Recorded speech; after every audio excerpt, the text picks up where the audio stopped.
Good morning guys. तो चलिए start करते हैं आज के यानी कि 18 नवंबर के इंपॉर्टेंट करंट अफेयर्स को। तो आज का सबसे इंपॉर्टेंट प्रश्न ये रहा आपके सामने कि अभी मिस यूनिवर्स 2024 का खिताब किसने जीत लिया है। तो इसका सही उत्तर हो जाएगा विक्टोरिया केयर थेलविग ने। तो मिस यूनिवर्स 2024 की हम बात कर रहे हैं। इस बार ये कौन सा संस्करण था, 73rd नंबर का। इसका आयोजन कहाँ पे हुआ, मैक्सिको में, और ये खिताब जीत लिया है विक्टोरिया केयर ने। 21 साल की हैं ये विक्टोरिया केयर, और कहाँ की हैं तो डेनमार्क की हैं। और आप कह सकते हो डेनमार्क की ये पहली है जिन्होंने ये खिताब जीता है, मतलब ये डेनमार्क से पहली मिस यूनिवर्स बनी है। विक्टोरिया केयर इनका नाम है, तो इनका नाम हमें याद रखना है। तो 3 बातें आपको याद रखनी है। मिस यूनिवर्स 2024 की हम बात कर रहे हैं। 2024 में कौन सा एडिशन है, 73rd नंबर का। कहाँ पे हुआ, मैक्सिको में हुआ। किसने जीता, विक्टोरिया केयर ने जीता। और ये कहाँ से हैं, ये डेनमार्क से हैं। बाकी और भी मैं आपको कुछ आगे इंपॉर्टेंट नाम बताऊंगा। उससे पहले ये जरूर देख लेते हैं कि अभी तक कौन कौन भारतीय हैं जो मिस यूनिवर्स का खिताब जीत चुकी हैं। तो 3 याद रखना, 3 नाम। 1994 में सुष्मिता सेन ने, सन 2000 में लारा दत्ता ने, और सन 2021 में हरनाज कौर संधू ने। अब देखो, अगर आपसे पूछेंगे मिस वर्ल्ड, अभी हमने मिस यूनिवर्स की बात करी, अगर मिस वर्ल्ड 2024 की हम बात करें, जो कि इस बार इसका 71 नंबर का एडिशन था, जो कि मुंबई में हुआ था, उसकी विजेता रही थी क्रिस्टिना प्लिस्कोवा, ये चेक रिपब्लिक से हैं। और मिस यूनिवर्स 2023, यह हमेशा मैं आपको पढ़ाता आ रहा हूँ, सेनिस पलासियो विजेता रही थी, निकारागुआ से हैं। लेकिन अब 2024 को भी हम साथ में पढ़ेंगे, जो आज हमने देखा विक्टोरिया केयर। बाकी मिस इंडिया वर्ल्ड वाइड का खिताब अभी जीता था ध्रुवी पटेल ने। मिस यूनिवर्स इंडिया अगर आपसे पूछेंगे तो रिया सांघी विजेता रही थी, गुजरात से है। मिस इंडिया 2024 याद रखेंगे, निकिता पोरवाल है, उज्जैन से है। मिस एआई 2024 केंजा लेली है, मोरक्को से है। मिस ग्रैंड इंटरनेशनल 2024 का खिताब जीता रचेल गुप्ता ने, जो कि पंजाब के जालंधर से है। मैं आपसे एक बार फिर से कह रहा हूं, ये शीट को आप कहीं पे अगर नोट करते हो तो नोट कर लेना, स्क्रीनशॉट लेते हो तो स्क्रीनशॉट ले लेना, क्योंकि डेफिनेटली यहां से आपके एग्जाम में आपको प्रश्न देखने को मिलेगा। ये बिल्कुल कॉन्फिडेंस के साथ मैं आपसे कह रहा हूं। आपको याद होगा टेलीग्राम का जब बहुत चर्चा में था, जब उनको जेल हो गई थी, मैंने आपको बोला था कि टेलीग्राम अभी बहुत न्यूज पे है, इसके हेड, इसके फाउंडर का नाम आपसे डेफिनेटली एग्जाम में पूछा जाएगा, और वो एग्जाम में प्रश्न पूछा गया था। तो उसी कॉन्फिडेंस के साथ ये बात मैं आपसे कह रहा हूं, यहां से प्रश्न आएगा एग्जाम में, आप नोट करना। हम अगला प्रश्न देखते हैं।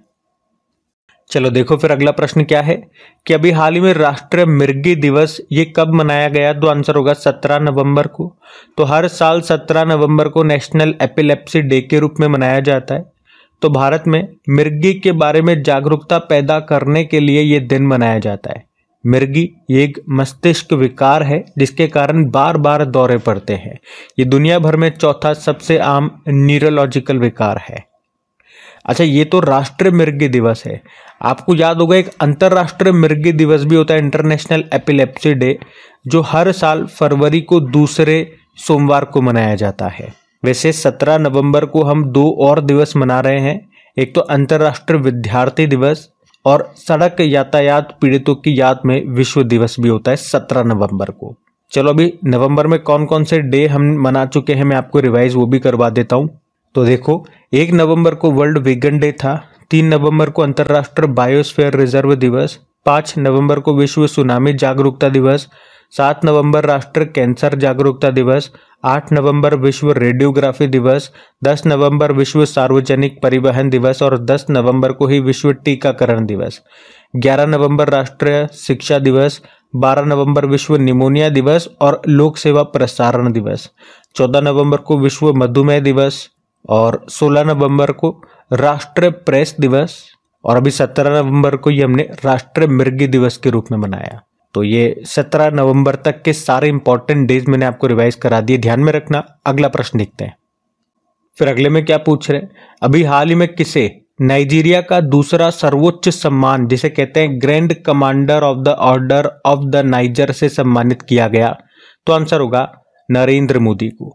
तो अभी प्रधानमंत्री नरेंद्र मोदी ये नाइजीरिया की यात्रा पर थे, और वहीं पर उन्हें नाइजीरिया का ये दूसरा सर्वोच्च सम्मान मिला है, जिसका नाम है grand commander of the Order of the niger. और ये पहली बार है जब किसी भारतीय प्रधानमंत्री को नाइजीरिया का ये सम्मान मिला हो, और आप वैसे कह सकते हो कि ये सम्मान पाने वाले वो दूसरे विदेशी व्यक्ति हैं, क्योंकि उनसे पहले बस 1969 में एलिजाबेथ एकमात्र विदेशी नागरिक व्यक्ति थी जिनको ये सम्मान मिला था। तो इसलिए भी प्रश्न इंपॉर्टेंट हो जाता है। देखो, पहले मैं आपको नाइजीरिया ले चलता हूं, फिर मैं आपको प्रधानमंत्री को अभी कौन कौन से अवार्ड्स मिले वो आपको रिवाइज कर पाऊंगा। देखो, ये रहा मैप में नाइजीरिया। कैपिटल होती है अबुजा और करेंसी होती है नाइजीरियन नायरा। प्रेसिडेंट है बोला टिनुबा। अभी कुछ समय पहले ये नए बने थे।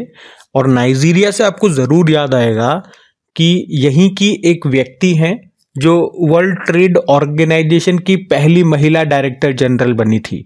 उनका नाम है नागोजी ओंकाजा-इवेला। आपको याद आया होगा।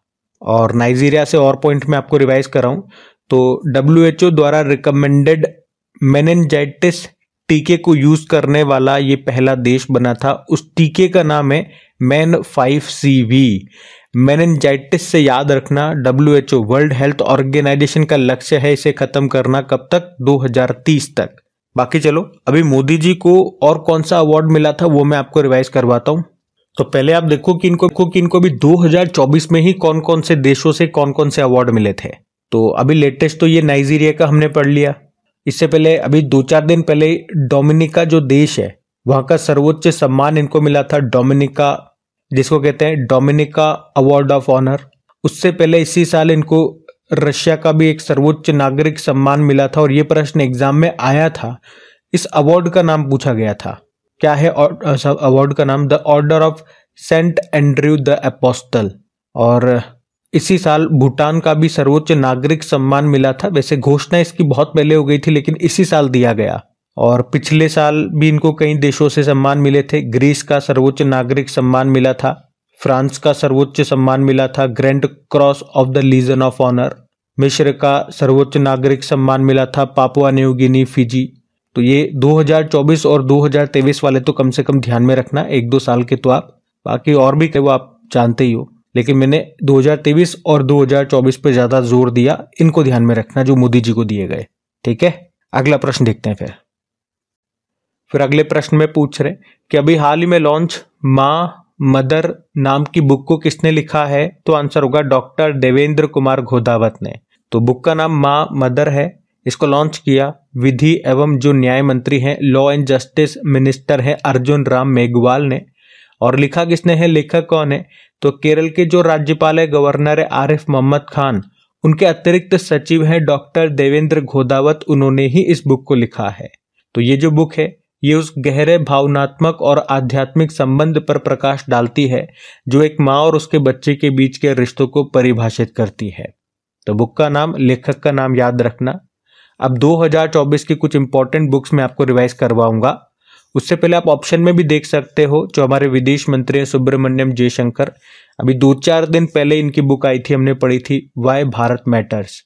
प्रोफेसर श्रीराम चोलिया की बात करें, friends India's closest strategic partner नाम से बुक लिखी। MK Ranjit Singh, mountain mammals of the world नाम से बुक लिखी थी। इसके अलावा भी मैं आपको 10-12 बुक्स और रिवाइज करवाऊंगा, जैसे कि परिमल नाथवानी ने लिखी है call of the gear, Sudipta Sengupta breaking rocks and barriers, R Bala Subramaniam power within the leadership legacy of Narendra Modi, Piyush Pandey Manoj Bajpayee the definitive biography, Tim Walker the prisoner of Bhopal tragedy पर बुक लिखी इन्होंने। R अश्विन की ऑटोबायोग्राफी आई है I have the streets a Kutti cricket story, Alpana Killawala fly on the RBI wall. Bill Gates की आई है autobiography source code, से लिखी है द विनर्स माइंडसेट। और गोवा के जो गवर्नर हैं PS श्रीधरन पिल्लई, उन्होंने ही लिखी है हेवनली आइलैंड ऑफ गोवा। और D सुब्बा राव ने लिखी है जस्ट अ मर्सेनरी। तो ये भी ध्यान में रखना। अगला प्रश्न देखते हैं। फिर अगले में पूछ रहे हैं कि अभी हाल ही में भारतीय तटरक्षक बल ने रीप्रेक्स 2024 अभ्यास का आयोजन कहाँ पे किया? तो आंसर होगा उड़ीसा में। तो रीप्रेक्स का मतलब होता है रीजनल पॉल्यूशन रेस्पॉन्स एक्सरसाइज। मतलब ये एक प्रदूषण प्रतिक्रिया अभ्यास है जिसका आयोजन अभी 12 से लेकर 14 नवंबर 2024 तक हुआ। कहाँ पे? पारादीप उड़ीसा में, जिसका उद्देश्य था समुद्री प्रदूषण को रोकना। मतलब समुद्र में जो तेल रिसाव हो जाता है और अन्य समुद्री प्रदूषण होता है उसकी घटनाओं को रोकने की तैयारी करना ही इसका मुख्य उद्देश्य था। आयोजन किसने किया? भारतीय तटरक्षक बल ने।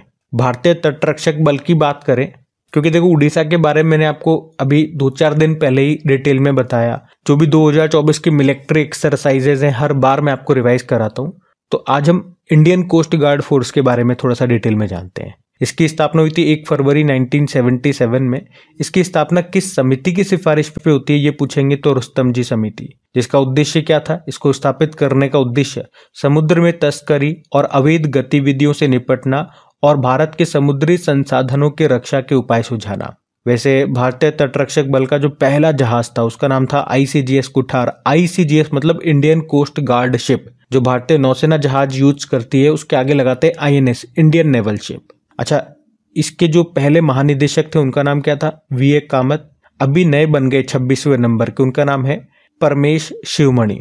आप मुझे बताओ इन्होंने किनका स्थान लिया, यानी कि 25वें नंबर के यहाँ पे डायरेक्टर जनरल कौन थे? और उनका नाम आपसे एग्जाम में क्यों पूछा जा सकता है? क्योंकि अभी उनका इसी साल निधन हो गया। बाकी इसका मुख्यालय नई दिल्ली में मिलेगा और आदर्श वाक्य होता है वयम रक्षाम।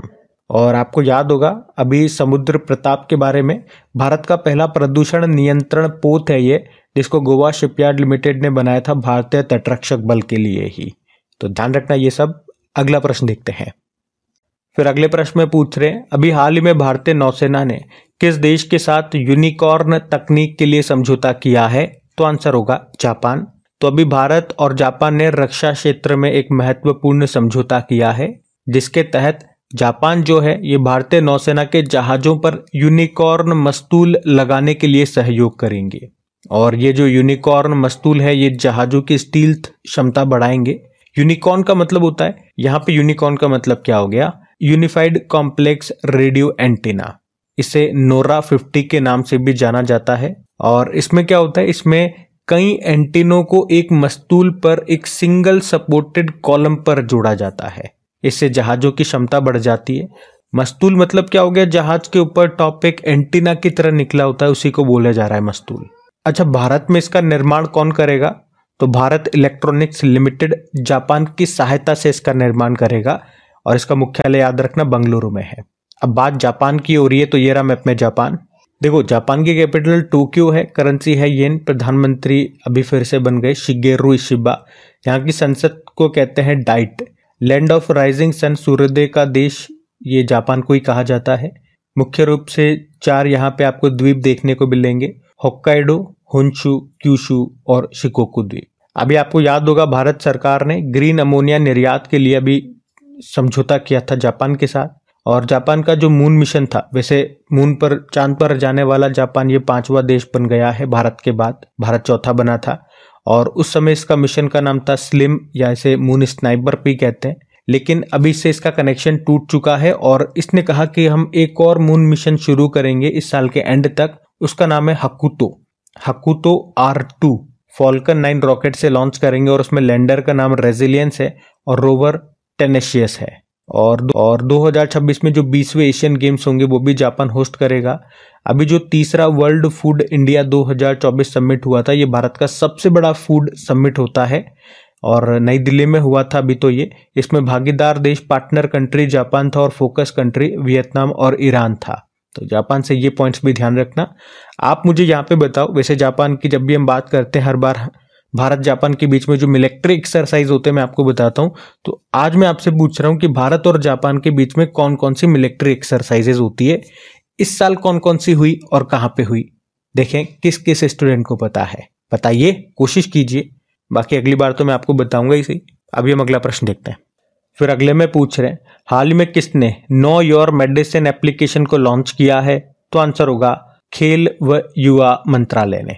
वैसे हमारे जो खेल व युवा मंत्री हैं कौन है? तो आंसर हो जाएगा मनसुख मांडविया। तो अभी खेल मामले और युवा मंत्रालय ने खेलों में डोपिंग से निपटने के लिए अभी नो योर मेडिसिन एप्लीकेशन को लॉन्च किया है, जिसका उद्देश्य है कि अगर कोई खिलाड़ी कोई मेडिसिन खा रहा है तो वो इस एप्लीकेशन की मदद से ये जान सकता है कि वो मेडिसिन जो ले रहा है वो डोपिंग के अंदर आती है या नहीं आती।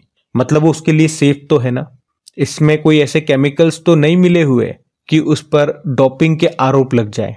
क्योंकि हमारे बहुत सारे खिलाड़ी ऐसे हैं जो न चाहते हुए भी डोपिंग के अंदर फंस जाते हैं, उन पर डोपिंग के आरोप लग जाते हैं।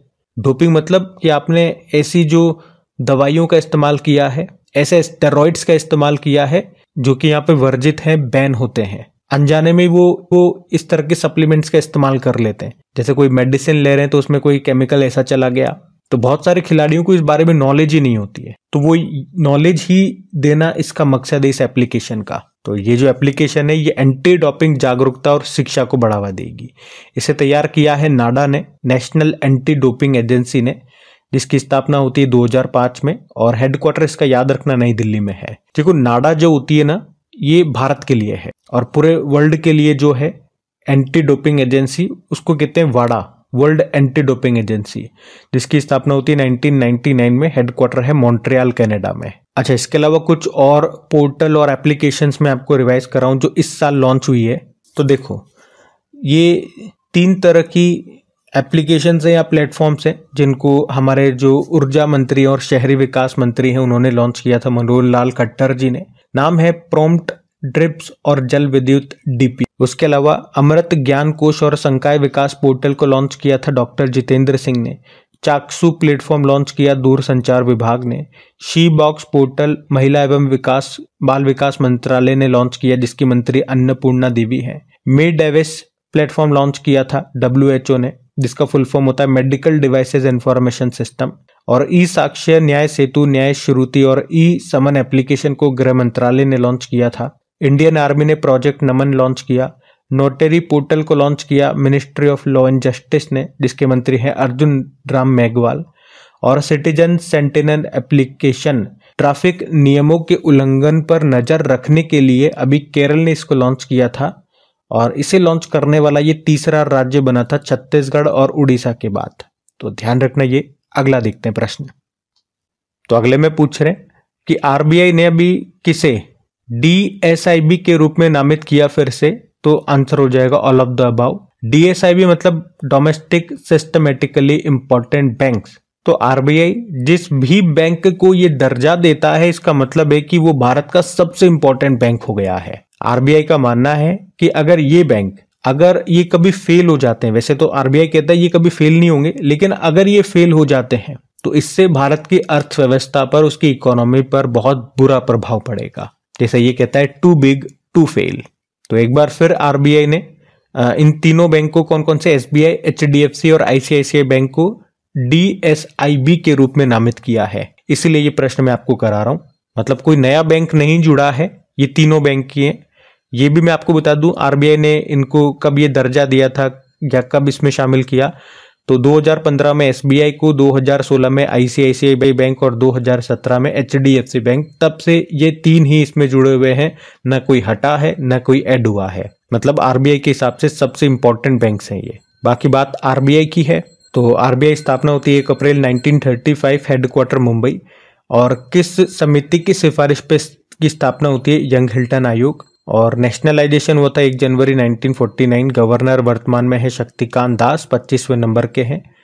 अभी टॉप सेंट्रल बैंकर ये रहे थे। पहले ब्रिटिश गवर्नर पूछोगे तो सर ऑसबॉर्न स्मिथ हैं और पहले इंडियन गवर्नर CD देशमुख। बाकी याद होगा आरबीआई ने अभी ULI लॉन्च किया था, यूनिफाइड लेंडिंग इंटरफेस। और ग्लोबल फाइनेंस मैगजीन ने शक्तिकांत दास को टॉप सेंट्रल बैंकर का दर्जा दिया A+ रेटिंग के साथ। और सॉवरेन वेल्थ फंड इंस्टीट्यूट की सबसे अमीर केंद्रीय बैंकों की सूची में आरबीआई 12वें स्थान पे था। टॉप पे अमेरिका का फेडरल रिजर्व है। आरबीआई की मौद्रिक नीति समिति ने अभी इन सदस्यों को नियुक्त किया है। 3 है वो, जो कि सरकार की तरफ से अपॉइंट किए जाते हैं। डॉक्टर नागेश कुमार, सौगत भट्टाचार्य और प्रोफेसर राम सिंह। उसके अलावा ग्लोबल फाइनेंस मैगजीन ने दुनिया का टॉप सेंट्रल बैंकर चुना था शक्तिकांत दास को। ये तो ऊपर पढ़ लिया ना, वही वाली बात है, तो ध्यान रखना। ये अगला प्रश्न देखते हैं। फिर अगले में पूछ रहे हैं अभी मॉरिशस में भारत के अगले उच्चायुक्त हाई कमिश्नर के रूप में किसे नियुक्त किया गया? अनुराग श्रीवास्तव को। तो याद रखेंगे सिंपल सा, अनुराग श्रीवास्तव मॉरिशस में भारत के अगले उच्चायुक्त के रूप में नियुक्त किए गए हैं। बाकी Amandeep Chohal professional golf tour of India के CEO बने थे और इसके अध्यक्ष भी इसी साल बने थे, कपिल देव उनका नाम है। और अरविंदर सिंह साहनी इंडियन ऑयल के अध्यक्ष बने तो संजीव खन्ना हमारे 51 नंबर के चीफ जस्टिस ऑफ इंडिया बने थे। बाकी बात मॉरिशस की है तो ये रहा मैप में मॉरिशस। देखो मॉरिशस कैपिटल पोर्ट लुइस होती है और यहीं पे आपको क्या मिलेगा, भारत के बाहर जो पहला जन औषधि केंद्र खोला गया वो यहीं पे आपको मिलेगा। करेंसी मॉरिशन रुपी है। प्रेसिडेंट हैं पृथ्वीराज सिंह रूपन। और अभी 2-4 दिन पहले हम लोगों ने पढ़ा था यहाँ पे जो नए प्रधानमंत्री बने थे नवीन राम गुलाम उनका नाम है, तो ये ध्यान में रखना। अगला प्रश्न देखते हैं। फिर अगले में पूछ रहे हैं अभी हाल ही में विश्व बैंक ने किस राज्य की केरा परियोजना के लिए 2365.5 करोड़ रुपए के ऋण को मंजूरी दी है, तो आंसर होगा केरल। तो अभी वर्ल्ड बैंक ने याद रखना केरल की केरा परियोजना के लिए 2365.65 करोड़ रुपए के लोन को मंजूरी दे दी है। ये जो केरा परियोजना है ये अगले 5 सालों में राज्य में लागू की जाएगी। तो इस योजना के तहत जलवायु स्मार्ट पहल से 4 लाख किसानों को सीधे लाभ मिलेगा। वर्ल्ड बैंक का हेडक्वार्टर कहां पर है, वॉशिंगटन डीसी में है। और इसके अध्यक्ष कौन है, हेड कौन है, तो वो भारतीय मूल के हैं अजय बंगा। ये प्रश्न आ चुका है एग्जाम में, याद रखना। बाकी ये थी आज की आपकी करंट अफेयर्स की क्लास। कमेंट करके जरूर बताइएगा सेशन आपको कैसा लगा। अच्छा, आज वीडियो में बीच में आना आपको बताना भूल गया कि जो स्टूडेंट पहली बार यहाँ पर है क्रिक एग्जाम चैनल पे करंट अफेयर्स पढ़ रहे हैं उनको बता रहा हूँ कि ये जो सभी क्वेश्चंस हम पढ़ रहे हैं, जो रिवीजन शीट्स में आपको करा रहा हूँ, ये सब आपको पीडीएफ में मिल जाएगा। डिटेल्ड पीडीएफ होती है, बिल्कुल फ्री में होती है। कहाँ मिलेगी, अपने क्रिक एग्जाम एप्लीकेशन पे। एप्लीकेशन या तो आप डायरेक्ट प्ले स्टोर से जाकर के क्रिक एग्जाम टाइप करना, वहां से इंस्टॉल कर लो, या उसका लिंक मैंने डिस्क्रिप्शन बॉक्स में दे दिया है, वहां से कर सकते हैं। बाकी पीडीएफ के साथ साथ डेली क्विज आपको मिल जाती है इनकी प्रैक्टिस के लिए। तो प्रैक्टिस आप करते रहें, जितना प्रैक्टिस करेंगे उतनी चीजें आप लंबे समय तक याद रख पाएंगे। कम से कम एग्जाम तक तो हमें चीजें ये याद रखनी पड़ेंगी, तो प्रैक्टिस करते रहिए। और सेशन अच्छा लगे, मेहनत अच्छी लगे तो प्लीज वीडियो को लाइक जरूर कर दीजिएगा। दोस्तों के साथ में स्टडी ग्रुप में एक बार शेयर जरूर कर देना, ये मेरी आपसे रिक्वेस्ट है। बाकी चलो अभी कल के करंट अफेयर्स का आपको क्विक रिविजन करा दूं, फिर हम सेशन एंड करेंगे। तो पहला प्रश्न था वाई भारत मैटर्स नाम की बुक को किसने लिखा है, तो सुब्रमण्यम जयशंकर। फिर पूछा राष्ट्रीय प्रेस दिवस मनाया 16 नवंबर। और प्रजनेश गुणेश्वरन ने संन्यास ले लिया, किस खेल से संबंधित है, टेनिस। बाली यात्रा उत्सव कहाँ पे मनाया गया, उड़ीसा। जोल जीबी मेला का आयोजन कहाँ पे, वो उत्तराखंड। अभी दिल्ली के बांसेरा पार्क में बिरसा मुंडा जी की प्रतिमा स्थापित की गई, इसकी ऊंचाई कितनी, 20 फुट। हरभजन सिंह और किसे दुबई स्पोर्ट्स काउंसिल का खेल राजदूत बनाया गया, सानिया मिर्जा। और दुनिया का पहला उच्च ऊंचाई वाला पैरा स्पोर्ट्स सेंटर कहां पे स्थापित किया जाएगा, लद्दाख। फॉर्च्यून मैगजीन की पहली फॉर्च्यून पावरफुल बिजनेसमैन 2024 लिस्ट में एकमात्र भारतीय है, मुकेश अंबानी। और आखिरी प्रश्न पूछा 38वें लीड्स इंटरनेशनल फिल्म फेस्टिवल में किस फिल्म ने सर्वश्रेष्ठ फिल्म का पुरस्कार जीता, द फेबल। चलो कल का भी होमवर्क प्रश्न देखते हैं और सेशन एंड करते हैं। तो कल पूछा था ग्लोबल लिवेबिलिटी इंडेक्स 2024 में टॉप पर कौन सा देश है, तो आंसर होगा वियना, जो कि ऑस्ट्रिया की कैपिटल है। आप सभी ने प्रश्न का बिल्कुल सही उत्तर दिया। अब ये रहा आज का आपका होमवर्क प्रश्न।